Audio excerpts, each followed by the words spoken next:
let me just recap a couple things over here, and then I want to show you one more with this circle, because I know that when I draw these primitive shapes, people like scratch their head and like, all right, what is he going to do with that circle? That looks so weird.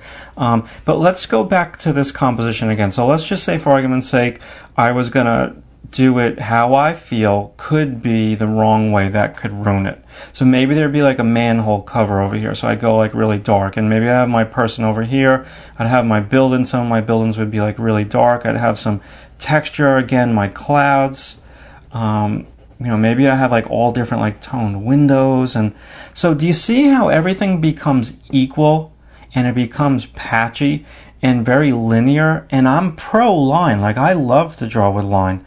But what you want to think about is this is going to be so much more stronger. Now, if this is too intense for you to do this very primitive compositional shape, find a happy medium between the two, all right? You don't always have to do this or that. You can kind of gel it in. You can have parts of your illustration that look like this and parts that look like that. But for the most, part, no pun intended, you want to just try to think this way. Now let's go back to the circle. How would I use that circle? I can actually use it a couple different ways, but this is an example that I give to my students all the time in class. So let's say I was going to draw another landscape. The next one that I'm going to do, it won't be a landscape.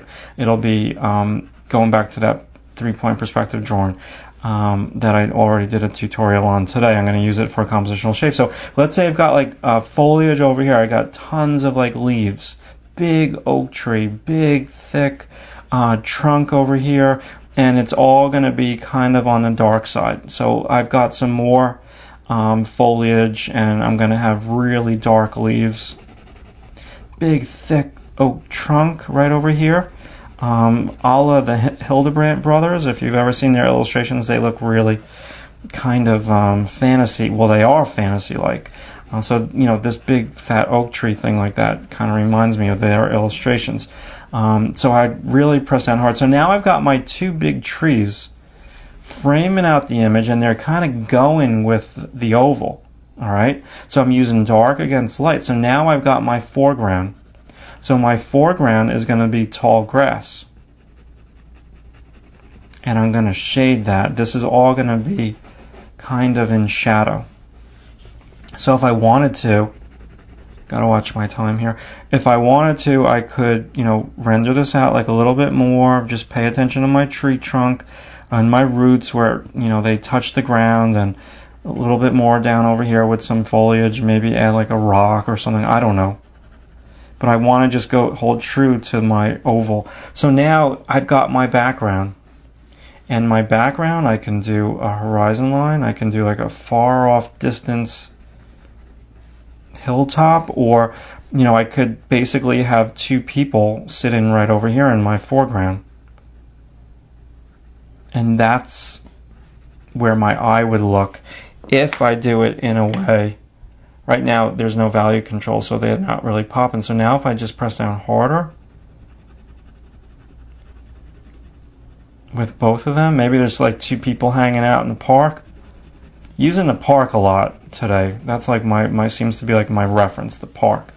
Maybe it's because I'm cooped up working on this website. So now what do you look at first?